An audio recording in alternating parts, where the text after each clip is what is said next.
Saludos a todos en este nuevo vídeo. Realmente estoy muy feliz de poder estar de vuelta con todos ustedes. Sin duda alguna hay mucha información de la que tenemos que hablar. Creo que además de mirar este mapa y analizarlo parte por parte y los cambios que han habido recientemente, e incluso noticias muy interesantes que han estado pasando en el territorio sirio, creo que, por ejemplo, hay que hablar sobre lo que ha estado pasando en la región, en los Emiratos Árabes Unidos. El Papa Francisco estuvo allí, en un país donde aproximadamente hay 1 millón de católicos, fieles cristianos católicos, y de hecho, el único país de la península arábiga donde los cristianos pueden tener sus propios templos, aunque está prohibido expresar o promover esta afiliación religiosa en público, sí se puede hacer en privado. Y bueno, es muy curioso ver esta visita, la primera visita en la historia de un papa en tierras musulmanas, y una movida muy curiosa porque se declaró día de fiesta allí y sin duda alguna fue por primera vez en la historia donde se hace una expresión masiva. Cuando digo expresión me refiero a un evento católico en público, y sin duda alguna creo que es un símbolo más de la sintonía que están teniendo muchos estados de la península con Occidente, por muchas razones, por razones económicas, pero también por razones de geopolítica. Ya ustedes saben a lo que me refiero. No quiero decir que esto está vinculado directamente con Irán, pero creo que esa dinámica o esa reciente cercanía con muchos estados occidentales no es nada fuera de lo común. Ahora, dicho eso, también cabe destacar que otros estados, también como Bahrein, por ejemplo, y ya esto más relacionado al conflicto sirio, y Emiratos Árabes Unidos han abierto o han reabierto de nuevo sus embajadas en Damasco. En una movida que ya la analizaremos un poco más a profundidad, pero una movida que deja claro que el reconocimiento de que Bashar al-Assad ha ganado la guerra de manera clara es obvia y ya entenderemos un poco más, pero no quiero salirme un poco del contexto de Emiratos Árabes Unidos, un estado muy cercano a otros estados más de la península arábiga, como lo es Bahrein, como lo es, por ejemplo, Arabia Saudí, y que sin duda alguna dio cátedra de alguna manera, obviamente con todos los focos puestos sobre ello con esta visita del Papa. Eh, Sin duda alguna, también creo que esta visita del Papa deja claro que vivimos unos tiempos, no voy a hablar aquí de religión, así que no se asusten, vamos a hablar un poco como siempre hacemos de geopolítica y de Medio Oriente, pero vivimos unos tiempos muy anómalos en muchos sentidos, unos tiempos en los que estamos viendo muchas movidas curiosas. ¿Quién se hubiera imaginado que 3 años después, desde 2015 hasta hoy, Rusia hubiera entrado en el conflicto sirio y cambió sin duda alguna el futuro de esta guerra? ¿Quién se hubiera imaginado que hoy día Siria hubiera tenido sistemas antimisiles S-300? ¿Quién se hubiera imaginado que Irán tuviera a más de 20.000 combatientes en Siria? ¿Quién se hubiera imaginado que incluso tuviera un corredor que va desde Beirut hasta Teherán? Pero bueno, esos son temas que vamos a llegar ahí. Eh, con respecto a Emiratos Árabes Unidos, lo que les tenía que comentar, y bueno, también comentarles que ese mismo país ha comprado más de 3.000 kilos de oro al gobierno de Maduro. No voy a abundar mucho sobre el tema de Venezuela. Abajo en la descripción os invito a que os miréis un artículo que he realizado sobre Venezuela. Creo que sin duda alguna le gustará muchísimo, y creo que sin duda alguna eh, trato de presentar una perspectiva que no es ni de derecha ni de izquierdas, es una perspectiva muy de centro. Y sin duda alguna los invito a que lo leáis y que os miréis ese artículo, porque sin duda alguna creo que les va a gustar muchísimo. También quiero hablar sobre Israel y no voy a extenderme aquí 10 horas hablando sobre Israel, pero quiero hablar quiero dar una introducción que está muy vinculada a Israel antes de comenzar con el tema sirio, porque esta introducción sin duda alguna nos va a ayudar a ponernos en perspectiva con lo que está pasando en Siria. Hace ya casi 2 semanas, o perdón, 2 semanas, un misil fue disparado contra la montaña de Hermón en los Altos del Golán. Y fue un misil que fue interceptado por el sistema antimisiles y sistema de misiles también cúpula de hierro israelí. Esta zona a donde fue lanzado el misil es una zona que es muy concurrida. Yo he estado allí. Y es una zona muy concurrida por turistas, pero sobre todo por gente que le gusta esquiar por estas fechas. ¿Por qué cayó ese misil allí? Bueno, se entiende que ese misil fue lanzado por las milicias iraníes que están cercanas al sur de Khan Sheikh. Y bueno, y fue como una respuesta a unos ataques de unos aviones israelíes dentro del territorio sirio, de hecho en Damasco, y que incluso la aviación israelí reconoció haber realizado. Perdón, disculpen, algo que sin duda alguna es salvaje por desde un punto de vista de que Israel nunca había reconocido esto, desde un punto de vista de que han habido más de 200 o 300 ataques de aviones israelíes dentro del territorio sirio, y sin duda alguna es un reconocimiento a que hay un frente abierto entre nosotros, las milicias chiíes que son pro-Irán dentro del territorio sirio, que hay un frente abierto contra la Guardia Revolucionaria Islámica de Irán y que también hay un frente abierto contra Hezbollah dentro del territorio sirio, porque estos ataques, y cuidado con esto, yo creo que muchos medios de prensa sacan todo de contexto, pero estos ataques que Israel está haciendo son contra estos tres entes. Si muere un soldado sirio, que da pena, pero que está mal, eso no lo digamos, pero el frente es contra estos tres entes, punto. Eso lo ha dejado muy claro la versión israelí, y es curioso. Ahora, Israel vuelve y entra al territorio sirio y ataca en el aeropuerto internacional de Damasco, contra objetivos del aeropuerto internacional de Damasco y en la ciudad de Al-Qiswa.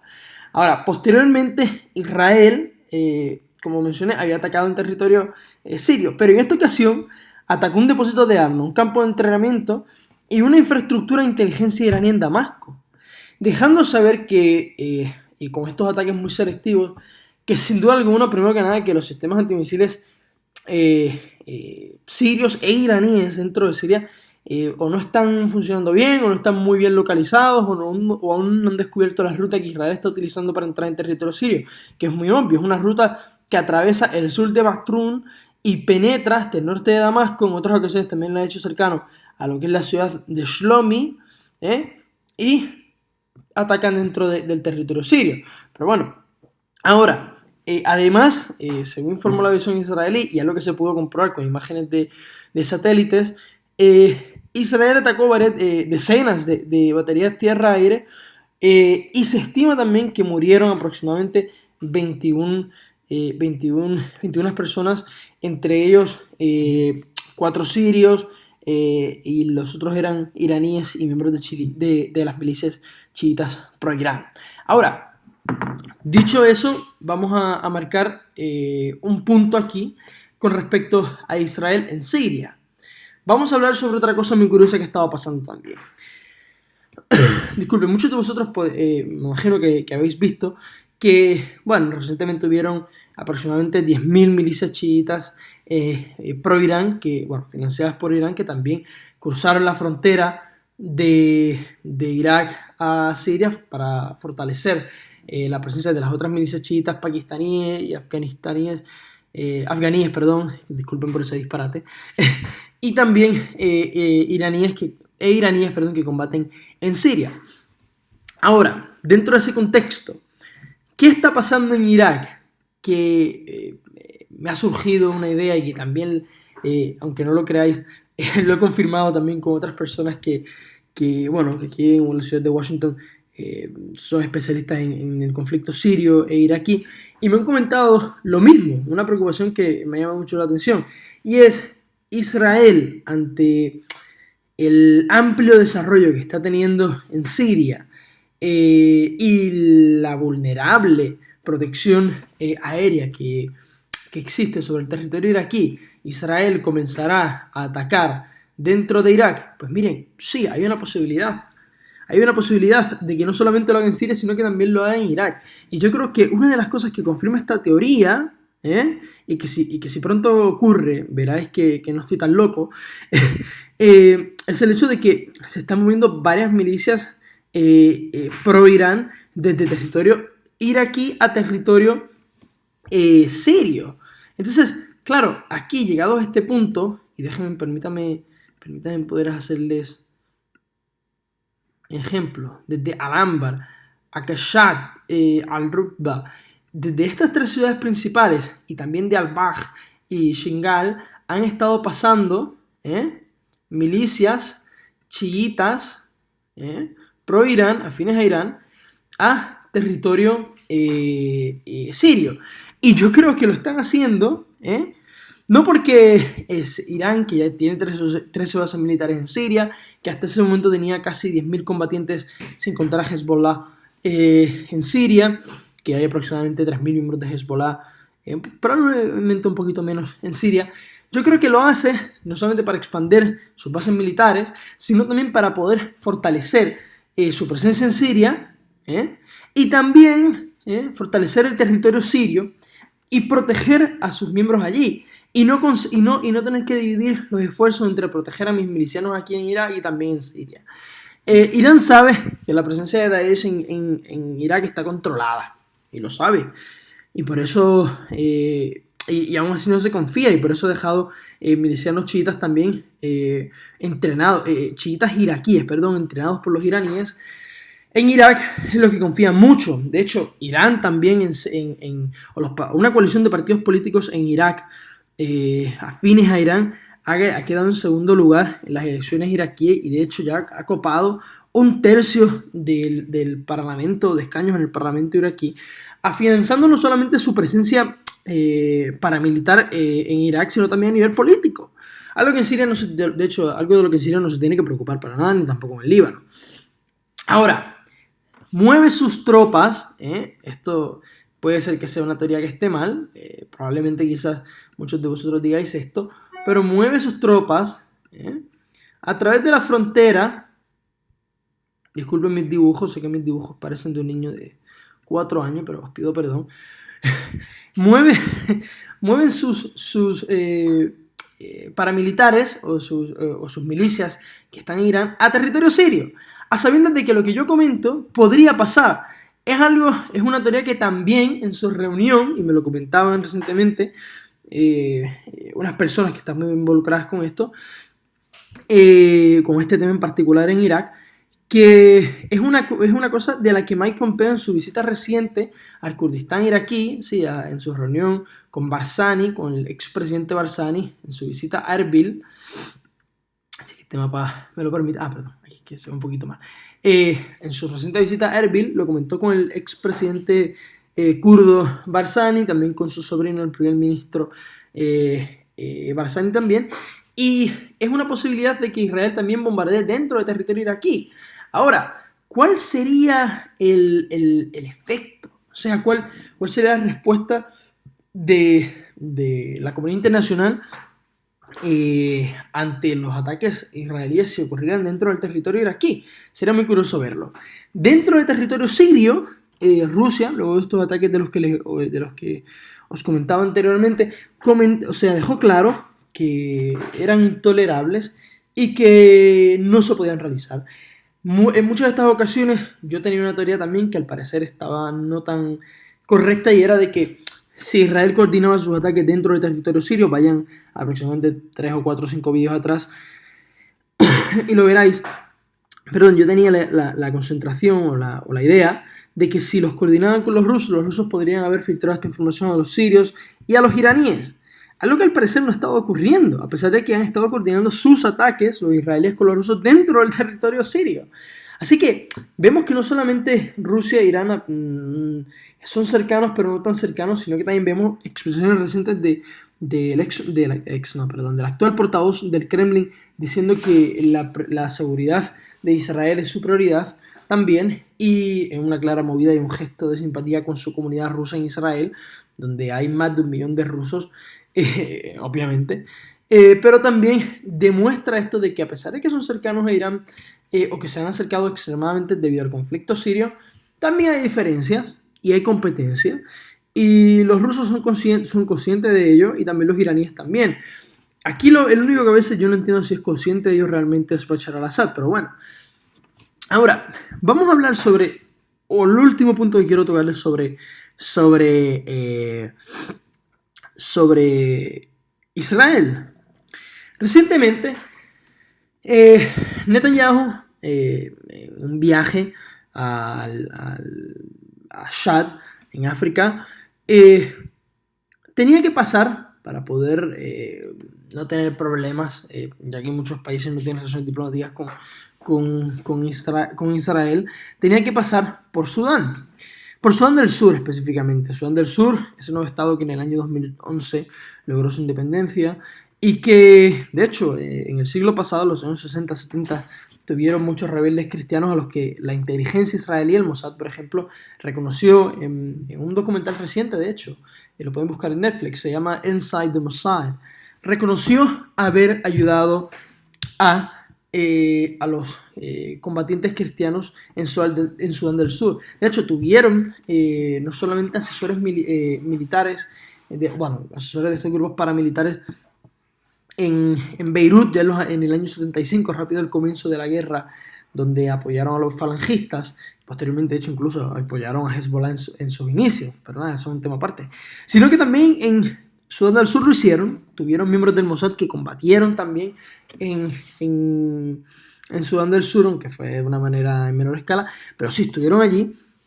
Pues sí, pues recientemente Netanyahu en su viaje a Chad tuvo que pasar por Sudán del Sur. Sin embargo, ¿quién controla el espacio aéreo de Sudán del Sur? Sudán, un estado controlado por Omar al-Bashir, que no tiene relaciones diplomáticas con Israel, que no simpatiza mucho con Israel, que en su momento ha tenido una retórica muy fuerte en contra de Israel, junto en su momento a Gaddafi, y a pesar de ello permitió que Israel pasara por allí. Esta movida no se quería dejar saber antes de que se realizara a los medios de prensa israelíes, porque tenían miedo los oficiales de Sudán que se enterara la prensa antes de que se realizara y hubieran problemas que pudieran afectar al régimen o que incluso fortalecieran a la revolución, si es que se le puede llamar así, o las protestas sociales que están teniendo allí lugar, masivas en todo el país ahora mismo. Ahora, esto pasó. ¿Y qué tiene que ver esto, por ejemplo, con que también Arabia Saudí le permita a los israelíes poder tener un vuelo desde la India, pasando por el espacio aéreo saudí hasta Israel? ¿Qué tiene que ver estas movidas? Estas movidas tienen que ver con un hecho muy curioso, y es que, además de todos los conflictos que pueda haber en el Medio Oriente, Israel ha estado fortaleciendo sus relaciones con los estados africanos, en su gran mayoría estados de mayoría musulmana, algunos incluso miembros o miembros periféricos de la Liga Árabe, y lo hacen con la intención de, estos estados lo hacen o fortalecen sus relaciones con Israel con la intención o con el reconocimiento de que aislarse de la realidad que significa este pequeño estado de 8 millones de personas en el Medio Oriente no les ayuda, y no les ayuda porque al final del día hay una amenaza para muchos de estos estados, y cuando digo esto no me refiero, por ejemplo, a los países africanos, pero hablo mayormente de los estados de mayoría musulmana y árabes en la región, como lo pueden ser Jordania, como lo puede ser incluso la Autoridad Palestina, aunque parezca gracioso. Incluso jamás cuando tiene que posicionarse a veces entre Israel y la Autoridad Palestina, a veces se pone al lado de Israel en muchas ocasiones, por eso negocia a veces con Israel de manera unilateral. Y sí, sé que muchos de vosotros diráis, no, estás loco, estás diciendo disparates. No, vayan a la evidencia y veréis que no estoy diciendo nada que es un disparate. Ahora, también los estados del Golfo, como lo es Arabia Saudí, como lo es Emiratos Árabes Unidos, como lo es Qatar, como lo es Omán, etcétera, etcétera, están intentando acercarse a Israel, ya no por temas religiosos y en muchos casos obviando sus realidades políticas en sus países, sino que lo hacen por una estrategia totalmente geopolítica. Porque yo creo que las relaciones que Israel ha estado fortaleciendo con estos estados, y ya no estoy hablando de los africanos, volveré un segundo con los africanos, pero quiero dar énfasis a esto en general, porque lo hacen con la intención de reconocer que geopolíticamente Irán para ellos es una amenaza. O sea, yo no... Ah, sí, así muchos de vosotros diráis, no, estás loco, trabajas para el Mossad, eres un sionista, bla, bla, sí, sí, ya lo que queráis, me da igual. Pero lo que quiero es clarificarles desde un punto de vista geopolítico la realidad. Es una amenaza militar para el poder que Israel pueda tener, para el poder militar que Arabia Saudí pueda tener, y por eso muchos estados se están acercando a Israel, ¿eh? Porque el enemigo de mi enemigo es mi amigo. Y en esa práctica no solamente se llevó a cabo en el Líbano, cuando hubo esa sangrienta guerra por más de 15 años, sino que también se aplica en el mundo, en la vida en general. Y eso es una práctica que Israel sabe realizar muy bien y que, a ver, a sus compañeros del Medio Oriente les va bien. Y por eso también se acercan a Israel. Ahora, ¿por qué estos estados africanos se acercan a Israel? Porque Israel no solamente tiene una industria más grande de drones, pero también tiene una industria militar fuerte, robusta, unos sistemas antimisiles bastante fuertes. De hecho, piezas de estos sistemas antimisiles, como es cúpula de hierro, piezas de este sistema se realizan en lugares como Puerto Rico. Y no sé, realmente creo que fortalecer las relaciones con estos países africanos también les da a Israel cierta ayuda a las Naciones Unidas. A nivel de petróleo también les va bien, por eso es que, y esto no es África, pero países como Azerbaiyán, Israel les provee armas y los azerbaiyaníes le proveen petróleo. Claro, todo esto de lo que yo estoy hablando sí está relacionado a Siria. ¿Por qué? Porque ahora mismo el único contendiente serio que tiene Irán, a pesar de no querer alejarse a más de 60 kilómetros de distancia desde los Altos del Golán hacia el interior del territorio sirio, a pesar de no querer hacerlo, el mayor enemigo o obstáculo que Irán va a tener serio dentro del territorio sirio para poder consolidarse allí es Israel. Y así como en 2012 hubo una lucha seria, por, ¿de qué manera lo puedo decir? Pero una lucha seria por intentar determinarse dentro de lo que se conoce como la cocinita, el gabinete de seguridad de Israel, por si bombardear a Irán o no, en lo que se vive esa lucha, en lo que se dio en esa lucha, quedó claro de que Irán no era idealmente, atacar a Irán directamente no era la idea más coherente. Y hoy día vemos que han habido una guerra en Siria, y Siria es el mejor experimento de ello, pero ha habido una guerra proxy brutal. Y también vemos que si hubiera un enfrentamiento serio entre Israel y los iraníes, sus milicias, etcétera, etcétera, será dentro del territorio sirio. Punto. Eso ni duda. Ahora, yo creo que, por ejemplo, hace 3 años atrás, incluso yo creo que Israel pudo haber evitado esto siendo parte de las negociaciones sobre la tecnología nuclear de Irán.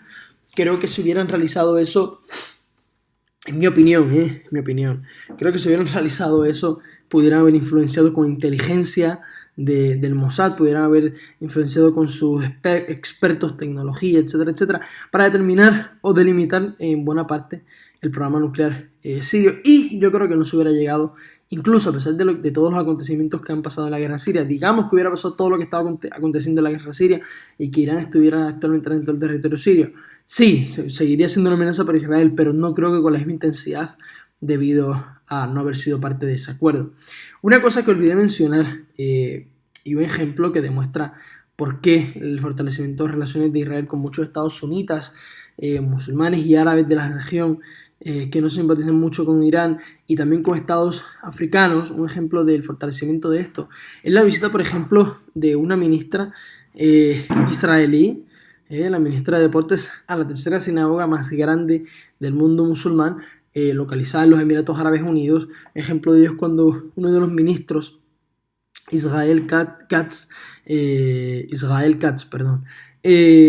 territorio, no voy a decir el enemigo, pero un poco gracioso, en un estado que aún no tiene relaciones diplomáticas con Israel, como lo es también Omán, estuvo allí en público viendo cómo se hacía el baile de las espadas, etcétera, etcétera. Y todo esto demuestra que el único fortalecido realmente en materia diplomática y en materia de amistad en público ha sido Israel, a pesar del fortalecimiento geopolítico y militar que pueda tener Irán en la región. Esto yo creo que sin duda alguna es verdad. Ahora, ¿quién ha sido el gran beneficiado a nivel militar en la región? Y que para Israel no es muy positivo que digamos. Lo que ha hecho gente como Benny Gantz, candidato a primer ministro de Israel, reconoce es Irán, de eso no hay duda alguna. Y yo creo que si Israel no despierta de eso, tendrá un problema serio a largo plazo. Y de eso no hay duda alguna, o sea, no hay duda alguna. Vamos a hablar ya directamente sobre el conflicto sirio. Espero que no los haya aburrido tanto con esto. Creo que sí es un poco cansón todo eso de lo que yo les hablaba. Pero es que tenemos que hablarlo para poder entender el contexto actual de Siria. El contexto actual de Siria y del conflicto sirio en general, por todos los entes que hay, no solamente el Bashar al-Assad, no solamente Irán, no solamente Rusia, no solamente los turcos en el norte, no solamente los kurdos. Israel es como el 30% del conflicto sirio. Sí, incluso llegó a financiar a ciertos grupos rebeldes que combatían en el sur de Damasco contra Bashar al-Assad. Que eso lo sabe todo el mundo, no pasa nada, pero es muy importante. Y sé que muchos de ustedes dirán, ay, pero qué aburrido, siempre hablando lo mismo, hablando de Israel y bla, bla. Es que hay que hablar sobre ello. Porque si tú no entiendes el contexto y el rol de Israel en el conflicto, entonces no entenderéis nada del contexto geopolítico que se pueda desarrollar a largo plazo. Y vamos a por ello. Hace aproximadamente 3 semanas, casi un mes atrás, el presidente Trump dijo que quería sacar a todos los soldados estadounidenses que aún quedan en Siria. Estamos hablando de aproximadamente 2.000 tropas estadounidenses aquí en toda esta zona, en lo que es la región autónoma de Rojava, la autoproclamada región autónoma de Rojava, una zona controlada por los kurdos, por los kurdos sirios, kurdos que a diferencia de los kurdos iraquíes e incluso de los kurdos turcos, no están pidiendo una zona independiente o una región independiente kurda, no están pidiendo un estado independiente kurdo, incluso si los pusieran a tener que negociar debido a la presencia turca, que ya entenderemos por qué, en el norte de Siria, si los tuvieran que poner a negociar con el gobierno de Bashar al-Assad o con los turcos, cogerían a Bashar al-Assad y ellos lo único que piden es una zona federal kurda. Pues esa zona, estamos hablando de más del 25% del territorio sirio, disculpen, fluctúa entre el 23 y el 25%, disculpen, miento, 23 y el 25%. Pues Estados Unidos tiene allí 2.000 soldados y Trump ha anunciado que saldrían de allí. Varios días después de eso, varios convoyes estadounidenses salieron de territorio kurdo hacia Irak en una movida que parecía reflejar como que los Estados Unidos sí oficialmente se movería. Esta movida llegó de manera unilateral por parte del presidente Trump, una decisión que no había no había ni analizado, o sea, no había ni discutido con su Consejo de Seguridad, sin el aval del Pentágono, o sea, una movida con 2 cojones, venga, a por ello, nos vamos, y ya. Y una movida que realmente al parecer no se va a concretar. Muy curiosa. Después de la presión que, por ejemplo, muchos lobbies han realizado aquí en los Estados Unidos, y de preocupación por parte del gobierno del Kurdistán iraquí, el Senado de los Estados Unidos, por iniciativa de los republicanos, aprobaron una resolución no de ley no vinculante, que en la que pedían que los Estados Unidos no se fueran del Kurdistán sirio. ¿Pero por qué? ¿Por qué no quieren que se vayan de allí? Los estadounidenses no quieren que se vayan sus soldados de allí. Por muchas razones. Primero que nada porque Turquía, ese famoso estado tan democrático, con un dictador suelo allí que, bueno, lo que me recuerda son a esas grandes hazañas del Imperio Otomano, etcétera, etcétera. En toda esta zona de la frontera entre, disculpen ese sarcasmo, que me salió, en toda esta zona desde Surus hasta el este del Kamshli, el ejército turco se estaba fortaleciendo su presencia con la intención de penetrar en lo que es el Kurdistán sirio cuando los estadounidenses se vayan. A pesar de que Trump ha dejado claro de que destruiría la economía de Turquía si Turquía hiciera eso, etcétera, etcétera. Todas estas zonas en el Kurdistán iraquí, Siria históricamente. A pesar de todo ello, y de que Trump dijera eso, Turquía ha fortalecido su presencia militar allí, ha enviado convoyes, ha enviado tanques, etcétera, etcétera, para penetrar allí. ¿Qué ha hecho los Estados Unidos? ¿Qué intentó Trump y su administración? A pesar de que, de hecho, ahora tengo que mencionar esto, en su última visita a Israel, John Bolton, el asesor principal de seguridad nacional para el presidente Trump, y de que Mike Pompeo en el Kurdistán iraquí dijera, y en varios estados del Golfo dijera que Estados Unidos no sería del Kurdistán sirio, que no lo haría, etcétera, etcétera. Trump, con 2 cojones, de manera unilateral, sacó o dio la orden de que salieran los soldados. Pero vamos a llegar ahí. Los turcos tienen la intención de penetrar en toda esta zona. Ya el último video que revisé, os expliqué que los kurdos sirios en esta zona son muy simpáticos, o simpatizan muchísimo con el PKK. Son básicamente una rama, los YPG aquí son una rama del PKK en Siria. A los turcos eso no les hace mucha gracia, y los turcos quieren penetrar en territorio sirio, no solamente para acabar con los kurdos en el norte de Siria, que eso sería lo que básicamente pasaría una masacre brutal. Un ejemplo de esa masacre y de esos cambios étnicos que se podrían dar en esta zona lo es Afrin. De que Turquía lleva allí, Afrin, se fueron todos los cristianos, todos los yazidíes, y es un desastre, un desastre total, de eso no hay duda. Ahora, llegando a este punto, a Estados Unidos comentó, o en muchas ocasiones se comentó que, y si no entienden a lo que me refiero, vayan a mi video previo, van a entender que son los Peshmerga de Rojava, y que era lo que expliqué específicamente. No voy a entrar muy en detalle de ello, pero vayan al otro video para que lo vean y lo entiendan. Y explicaba que hubo la posibilidad de incluso soldados de los Emiratos Árabes Unidos, Arabia Saudí, los Peshmerga de Rojava, pudieran ponerse sobre la frontera para prevenir que Turquía entrara en territorio sirio. Algo así como lo que pasó quizás en el Sinaí antes de la guerra del 67, cuando ahí habían tropas de los cascos azules de las Naciones Unidas, o incluso lo que pasa actualmente en el Líbano, entre la frontera entre el Líbano e Israel. Ahora, Turquía rechaza eso de manera clara y dice que no, que son ellos los que van a proteger la frontera. Pero claro, no son tontos, los tíos quieren penetrar no solamente aquí para acabar con los kurdos sirios, como ya les comentaban, sino también para quedarse con los recursos petroleros que se han estado fortaleciendo en toda esta zona al sur de Arisha.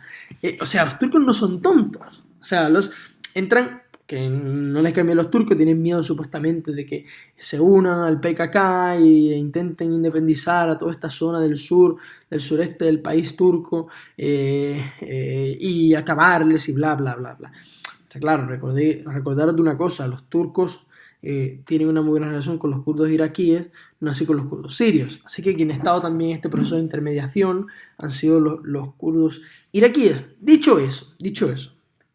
Ahora, dicho eso, vamos a un punto claro. ¿Qué ha pasado con Trump? Volviendo a Trump. Trump, después que dijo todo lo que dijo y después de esta resolución que aprobó el Senado de los Estados Unidos, ahora aparece que se ha asustado un poco, y debido a su poco conocimiento de historia, de geopolítica, de relaciones internacionales, etcétera, etcétera, ha entendido que se tiene que quedar en Siria. No solamente porque tengan las fuerzas democráticas sirias miles de prisioneros yihadistas y terroristas, y que si los estadounidenses se van no van a saber cómo diablos poder lidiar con ellos, sino también, cuidado con esto, según Trump, con la excusa, se quedan en Siria con la excusa de que hay que proteger a Israel. Y claro, electoralmente, esto es una movida inteligente para Trump, porque entre su base electoral, la gran mayoría de la gente simpatiza con Israel, y quedarse allí por Israel para un elector sería en plan, bueno, pues está bien, nos quedamos para proteger a nuestros judíos, a nuestros israelíes, perdón, que son nuestros aliados, es la única democracia del Medio Oriente, etcétera, etcétera, etcétera. Y bueno, Trump diría eso, vendería esa idea, y no pasa nada, y no pierde votos, Pero todo, o sea, en su afán de no reconocer que se equivocó, se debe a que no reconoce que se equivocó, ¿sabes? Y claro, eso lleva a que Estados Unidos se quede en Siria. Y claro, es curioso que Trump haya tomado esta decisión de manera unilateral cuando 10 años antes, ¿eh? Perdón, cuando un año antes había firmado con los kurdos sirios un acuerdo de apoyo militar por 10 años. Claro, en este punto hay que destacar una cosa. Y yo sé que muchos de vosotros no lo creeréis, pero es la verdad. Eh, la presencia estadounidense con sus actuales 7 bases militares en el norte de Siria ha sido sinceramente principalmente asesoramiento militar y no de combate. O sea, sí han habido combates en los que los estadounidenses, los marinos estadounidenses han combatido, pero han sido ocasiones de operaciones especiales. O sea, no es que están combatiendo allí, entrando a tiros como quizás aquello era Irak. No, ese no es el caso. Sino que ha sido principalmente asesoramiento militar y no de combate. Y la ayuda a su función con los kurdos allí se ha limitado a eso. O sea, y eso es algo que a mí me lo han confirmado gente, no puedo dar su nombre ni nada por el estilo, pero gente con la que yo trabajo, ¿vale? Gente con la que yo trabajo.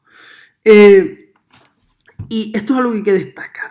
Ahora, yo creo que, y con este punto y con este tema culmino, Trump dijo esto en una entrevista con CBS, con la televisora CBS el pasado domingo, y ayer confirmaba que para velar a Irán, entre comillas, que claro, Trump hace unas promesas electorales y unas movidas que son totalmente estúpidas en cuanto a la geopolítica que ven los Estados Unidos en la región, sin, obviando el asesoramiento del Pentágono, etcétera, etcétera, etcétera.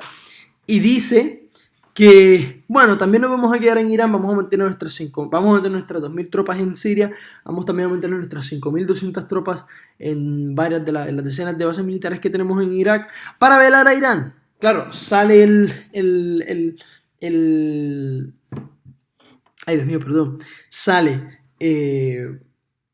discúlpeme, estoy blanqueando. Sale el presidente del Kurdistán iraquí en una movida, disculpen, de total lealtad al Estado iraquí. Recuerden que en Irak el presidente de Irak tiene que ser un kurdo, el primer ministro tiene que ser un chiita y el presidente del parlamento tiene que ser un sunita. Una manera de mantener unido al Estado y de mantener tres tendencias religiosas totalmente opuestas y étnicas, incluso políticas muy diferentes, para poder mantenerlas todas allá y mantener el Estado iraquí junto, algo que yo no veo por muchos años ocurriendo, pero bueno.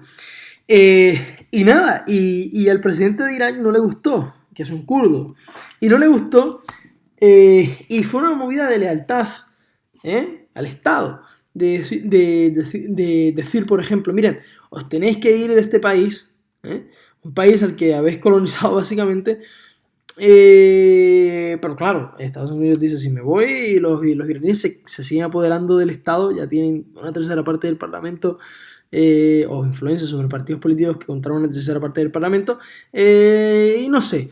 Y claro, y los estadounidenses se dieron cuenta de eso hace mucho tiempo, Trump lo acaba de entender ahora. Y por eso dice que se queda allí en Irak sin pedir permiso, que es la parte curiosa. Y por eso el presidente del país salió de esa manera. Ahora, Estados Unidos parece que está rectificando un poco sus movidas en el Medio Oriente, pero son movidas incoherentes, llegan tarde, llegan tarde. Porque para fortalecer al electorado trumpista se tienen que hacer muchas cosas, que la verdad es que al día de hoy no simpatizan mucho.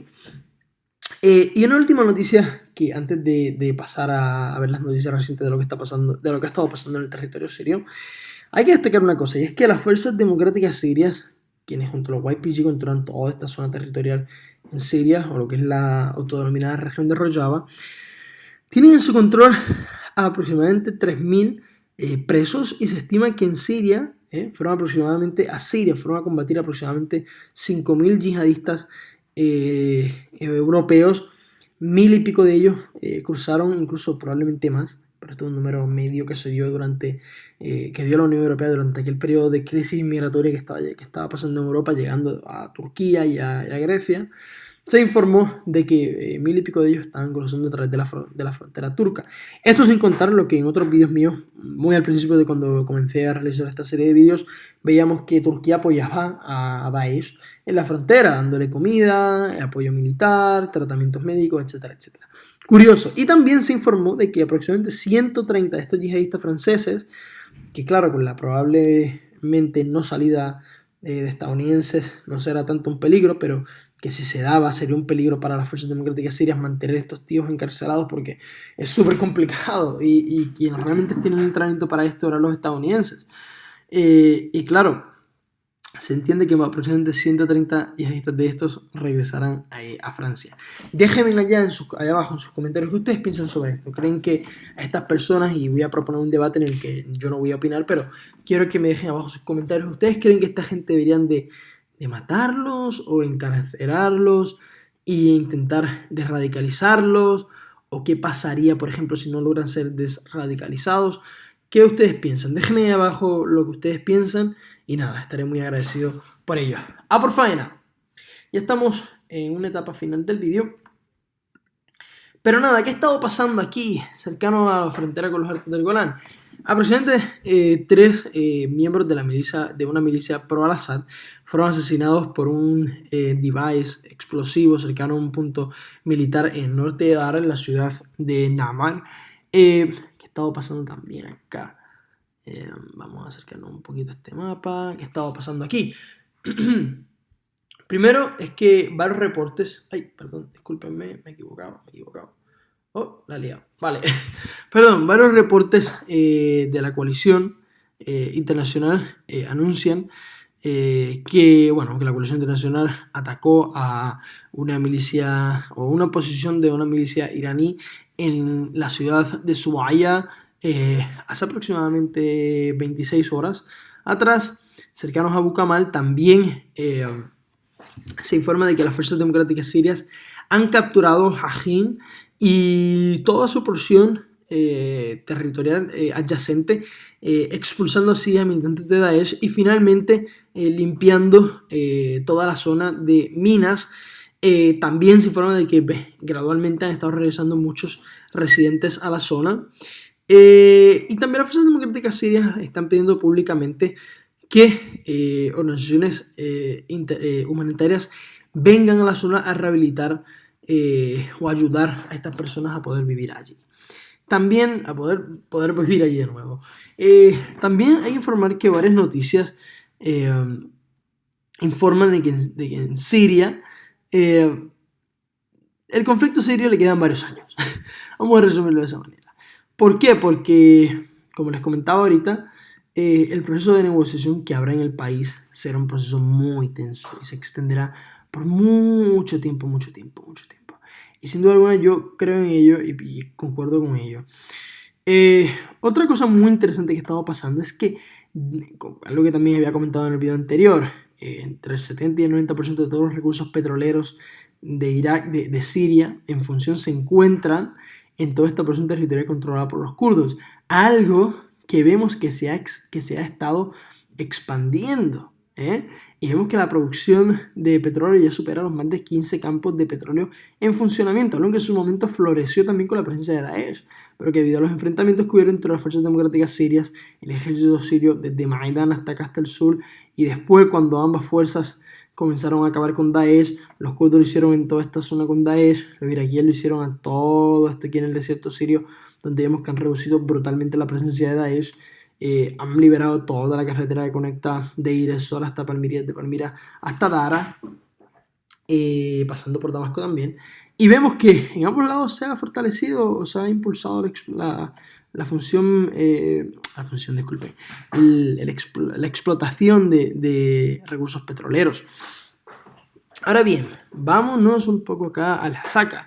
Y es que una persona fue asesinada cuando una bomba explotó cercana a una escuela en el vecindario de Al-Nashwal, en la ciudad del Hasaka.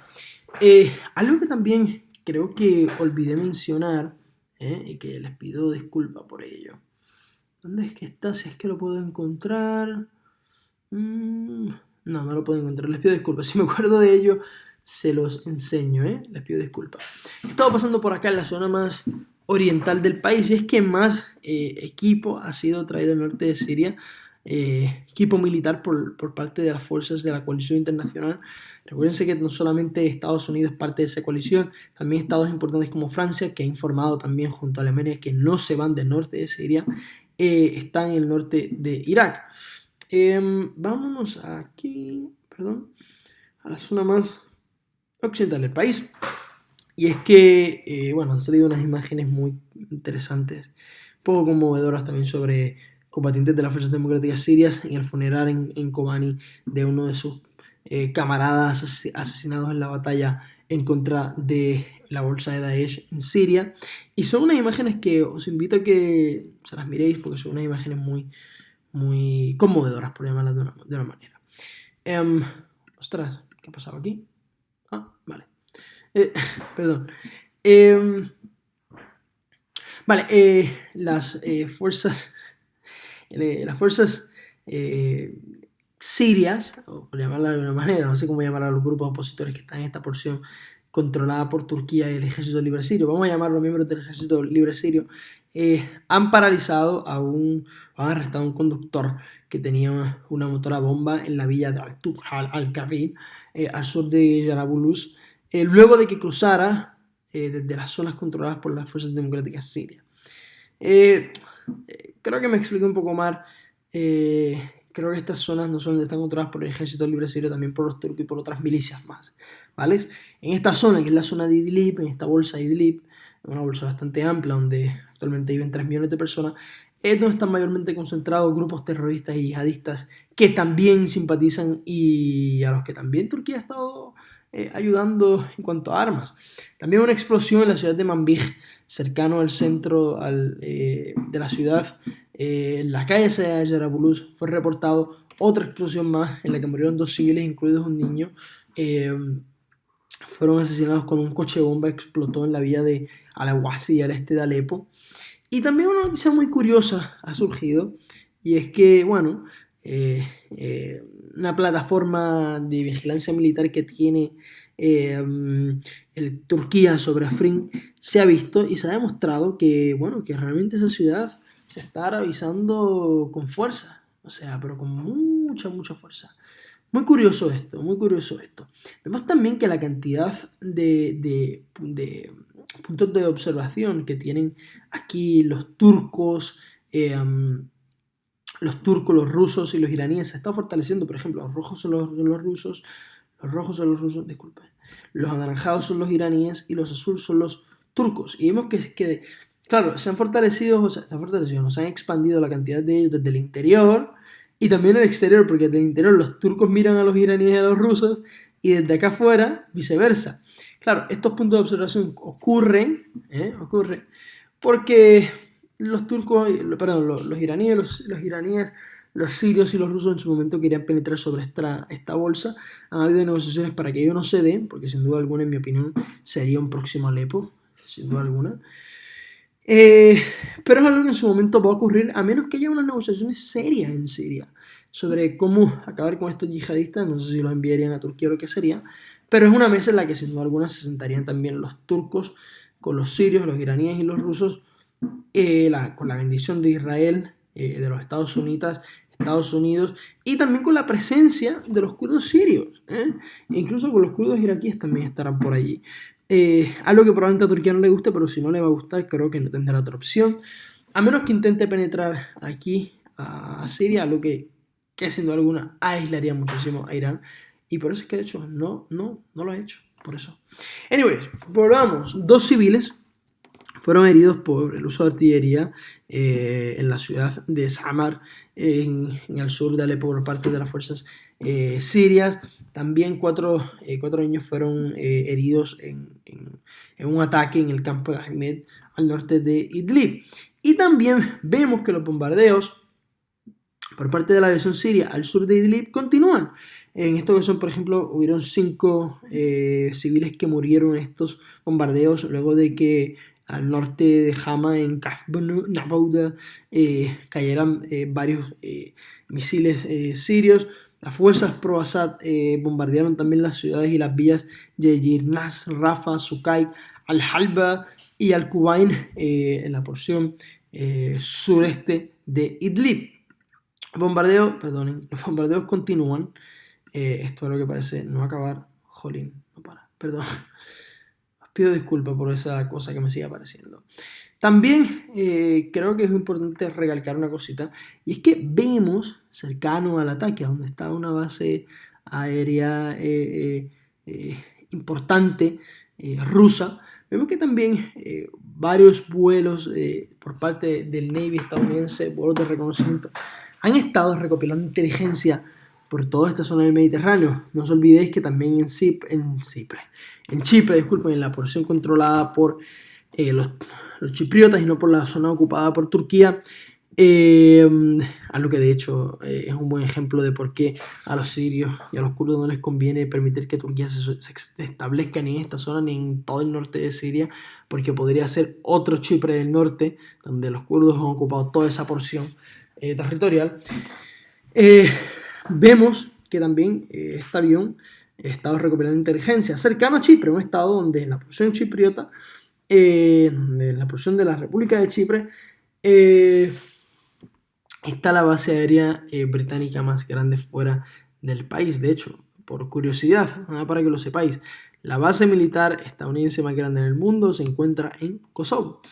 Para concluir, hace solamente menos de 3 horas se ha informado que Siria ha desplazado sus sistemas antimisiles 300, de hecho están todos erectos y en función, aunque no sabemos si las fuerzas sirias ya tienen la inteligencia y el conocimiento provisto, ¿verdad? Me imagino yo, por parte de los rusos para utilizarlos.